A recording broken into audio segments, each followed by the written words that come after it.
എല്ലാവർക്കും നമസ്കാരം.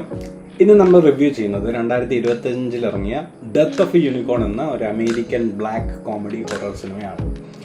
ഇത് ഡെത്ത് ഓഫ് എ യൂണിക്കോൺ എന്ന് പറയുന്ന പേര് പോലെ തന്നെ ഇതിൻ്റെ കഥയിൽ ഒരു യൂണിക്കോൺ എന്ന് പറഞ്ഞാൽ വളരെ മാജിക്കലായിട്ടുള്ള മാന്ത്രികമായിട്ടുള്ളൊരു മൃഗമാണ്. അത് വളരെ ഈ ബ്രിട്ടീഷ് ഹിസ്റ്ററിയിലും വെസ്റ്റേൺ ഹിസ്റ്ററിയിലൊക്കെ വളരെ റെലവൻ്റ് ആയിട്ടുള്ള ഒരു മിത്തോളജിക്കൽ ക്രീച്ചറാണ്. ശരിക്കും ഉള്ളൊരു ജീവിയല്ല. നമ്മൾ കണ്ടിട്ടുണ്ടായിരിക്കും കുതിരയുടെ രൂപവും അതിൻ്റെ കൂടെ നെറ്റിയിലൊരു വലിയ നീണ്ടൊരു കൊമ്പുള്ള ഒരു ജീവിയാണ്. അപ്പോൾ ഇതിൻ്റെ കഥ എന്ന് വെച്ചാൽ ഒരച്ഛനും മകളും. അച്ഛനായിട്ട് അഭിനയിക്കുന്നത് പോൾ റെഡ് ആണ്. മാർവലിൻ്റെ സിനിമയിൽ ആൻറ്റ്മാനായിട്ടൊക്കെ അഭിനയിച്ചിട്ടുള്ള നടനാണ്. മകളായിട്ട് അഭിനയിക്കുന്നത് ജെന്ന ഓർട്ടേഗയാണ്.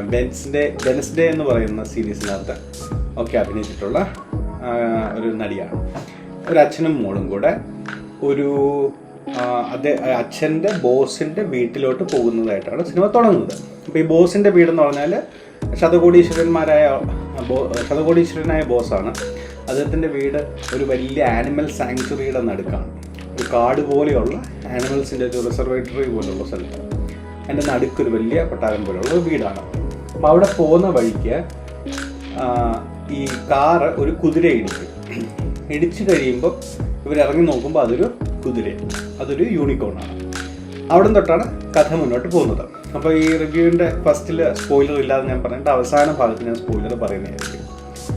അപ്പം ഇങ്ങനെയാണ് കഥ തുടങ്ങുന്നത്. ഒരു യൂണിക്കോണെ അറിയാതെ കൊല്ലുന്ന ഒരു അച്ഛനും മോളും അവിടുന്ന് എന്ത് സംഭവിക്കും എന്നുള്ളത് നമ്മൾ കാണണം.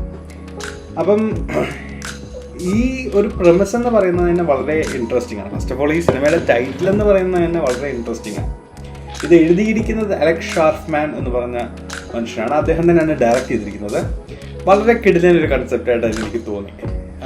ഒരു യൂണിക്കോൺ എന്ന് പറയുമ്പോൾ പൊതുവെ നന്മയുടെയും വളരെ വെളിച്ചത്തിൻ്റെയും ഒക്കെ ഒരു പ്രതീകമായിട്ടാണ് നമ്മൾ കണ്ടിട്ടുള്ളത്. പക്ഷേ ഇതിനകത്ത് ഒരു ഡിഫറൻസ് കൊണ്ടുവന്നിട്ടുണ്ട്.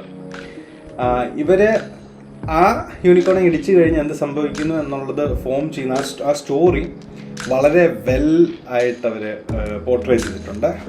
കുറച്ച് ഞാൻ പറഞ്ഞില്ല, ഇതൊരു ബ്ലാക്ക് കോമഡി ഹൊററാണ്. ചില കഥാപാത്രങ്ങളൊക്കെ കുറച്ച് കാരിക്കേച്ചറായിട്ട് തോന്നും. പക്ഷേ ഓവറോൾ സിനിമ ഞാൻ ഭയങ്കരമായിട്ട് എൻജോയ് ചെയ്തു. എനിക്ക് പൊതുവേ ഹൊറർ സിനിമകൾ അത്ര ഇഷ്ടമല്ല. പക്ഷേ ഈ ഒരു സിനിമ തറവായിട്ട് എൻജോയ് ചെയ്യാൻ പറ്റി. നല്ല റൈറ്റിംഗ് ആണ്, അതിനേക്കാളും നല്ല ആക്ടിങ് ആണ്. ഇതിനകത്ത് ജെന്ന ഓർട്ടേഗയുടെ ക്യാരക്ടർ മാത്രമേ ഉള്ളൂ സത്യം പറഞ്ഞാൽ ഒരു സെൻസിബിളായിട്ടുള്ള ഒരു ക്യാരക്ടർ. ബാക്കി എല്ലാവരും ഒരു എന്താ പറയണ്ട ഒരു അനാലജി ആയിട്ടാണ് തോന്നുന്നത് മറ്റുള്ള കാര്യങ്ങളായിട്ട്. ഇപ്പോൾ ഫോർ എക്സാമ്പിൾ ഇതിനകത്തെ അച്ഛനെന്ന് പറയുന്ന ക്യാരക്ടർ പൈസ ഉണ്ടാക്കാൻ ശ്രമിക്കുന്ന കഷ്ടപ്പെടുന്ന ഒരു സ്വാഭാവിക മനുഷ്യനെ ആണ് ഡിനോട്ട് ചെയ്യുന്നത്. ആ അൾട്രാ റിച്ച് ആയിട്ടുള്ള ഇതിനകത്തെ ബോസ് എന്ന് പറയുന്നത് ആ അപ്പർ റിച്ച് ക്ലാസിൻ്റെ മെൻറ്റാലിറ്റിയാണ് ഡിനോട്ട് ചെയ്യുന്നത്. അദ്ദേഹത്തിൻ്റെ മകൻ എന്ന് പറഞ്ഞാൽ ഈ എത്ര തോറ്റാലും തോൽവി എന്താണെന്ന് തിരിച്ചറിയാത്തൊരു മകനാണ്. അപ്പം അങ്ങനെയുള്ള ഡെലൂഷണലായിട്ട് ജീവിക്കുന്ന റിച്ച് കിഡ്സ് എന്ന് പറയുന്ന എല്ലാ റിച്ച് കിഡ്സും അല്ല, പക്ഷെ അങ്ങനെയുള്ള ആൾക്കാരെയാണ് അവർ ഡിനോട്ട് ചെയ്യുന്നത്. അപ്പം ഒരു ക്ലാസ് സ്ട്രഗിളും ഹൗ ഡിഫറെൻറ്റ് ക്ലാസ്സസ് തിങ്ക് എന്നുള്ളതിൻ്റെയൊക്കെ ഒരു അനാലജി ഇതിനകത്ത് വരുന്നുണ്ട്.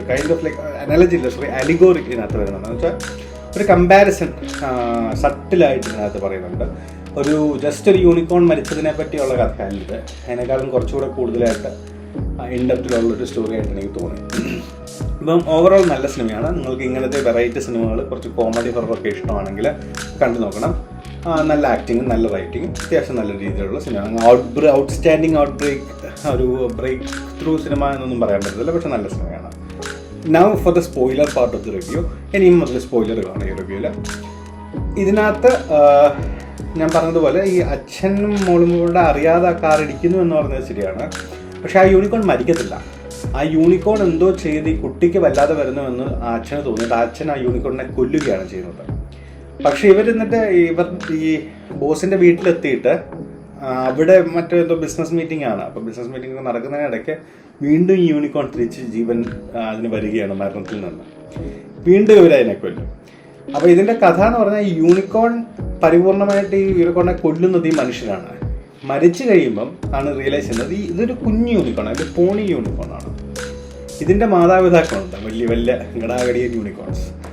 അവർ വന്ന് ഇവരെ ഓരോരുത്തരെയായിട്ട് ഹണ്ട് ചെയ്ത് കൊല്ലുന്നതും ഈ കുഞ്ഞിനെ രക്ഷിക്കാൻ നോക്കുന്നതുമാണ് ഇതിൻ്റെ കഥ. അതിനിടയ്ക്കുള്ള മനുഷ്യൻ്റെ ഗ്രീഡും ഇതിൽ നിന്ന് എങ്ങനെ പൈസ ഉണ്ടാക്കാമെന്നോ ആൾക്കാർ ചിന്തിക്കുന്നതും മനുഷ്യത്വമില്ലായ്മയും സെൽഫിഷ്നെസ്സും നാർസിസിസവും ഒക്കെ നല്ലപോലെ എക്സ്പ്ലോർ ചെയ്യുന്നുണ്ട്. ആ സീനുകളെല്ലാം അടിപൊളിയായിരുന്നു. ഇതിനകത്ത് യൂണിക്കോണായിട്ട് വരുന്ന ഒരു 3 യൂണിക്കോൺ ക്യാരക്ടേഴ്സ്, അത് ക്യാരക്ടർ എന്ന് പറയാൻ പറ്റുന്നതല്ല, പക്ഷെ എന്നാൽ അവരുടെ ഒരു നമുക്ക് നല്ലോണം ഫീൽ ചെയ്യും. അതിനകത്ത് അച്ഛൻ യൂണിക്കോൺ ഉണ്ട്, അമ്മ യൂണിക്കോൺ ഉണ്ട്, കുഞ്ഞു യൂണിക്കോൺ ഉണ്ട്. എന്തുകൊണ്ടാണ് അവർ ഇവരെ കൊല്ലാൻ ശ്രമിക്കുന്നത് എന്നുള്ളത് നമുക്ക് നല്ലോണം മനസ്സിലാവും. പിന്നെ ഇതിനകത്ത് പ്രത്യേകിച്ച് പറയേണ്ടത് ഈ പോൾ റഡും ജെന്ന ഓർട്ടേഗയും അല്ലാതെ ഇതിനകത്ത് ഉള്ള ആക്ടേഴ്സ് നല്ലോണം ബിൽ പോൾട്ടർ എന്ന് പറയുന്ന ആക്ടർ, ഇദ്ദേഹത്തിൻ്റെ ബോസിൻ്റെ മകനായിട്ടുള്ള ആക്ടർ, നല്ല അഭിനയമാണ്. ബോസിൻ്റെ ഭാര്യയായിട്ടുള്ള ടിയോലിയോണി അഭിനയമാണ്. പിന്നെ ബോസായിട്ടുള്ളത് റിച്ചാർഡ് ഇ ഗ്രാൻഡാണ്. അദ്ദേഹം നല്ല അഭിനയമാണ്. ആക്ടിങ് സൂപ്പറാണ്. ആകപ്പാടെ എനിക്കൊരു ഇച്ചിരി ചില സീൻസിൽ ലോജിക്ക് ഇല്ലാത്തതുപോലെ തോന്നി. ഭയങ്കര കാരിക്കേച്ചേർഡായിട്ട് തോന്നി ചില കഥാപാത്രങ്ങൾ. പർട്ടിക്കുലർലി ജെന്ന ഓർട്ടേഗയും അച്ഛനും അല്ലാത്ത കഥാപാത്രങ്ങളെല്ലാം വളരെ കാരിക്കേച്ചേർഡായിട്ട് ബുദ്ധിയില്ലാത്ത ഗ്രീഡുള്ള പൈസക്കാരെ കൂട്ടാണ് പോർട്രേ ചെയ്തേക്കുന്നത്. അത് ഭയങ്കര ഒരു വളരെ അങ്ങ് ക്ലീഷയായിട്ട് തോന്നി. പക്ഷെ അതൊഴിച്ചാൽ ഓവറോൾ ഈ സിനിമ നല്ല രീതിയിലാണ് വിജയിക്കുന്നത്.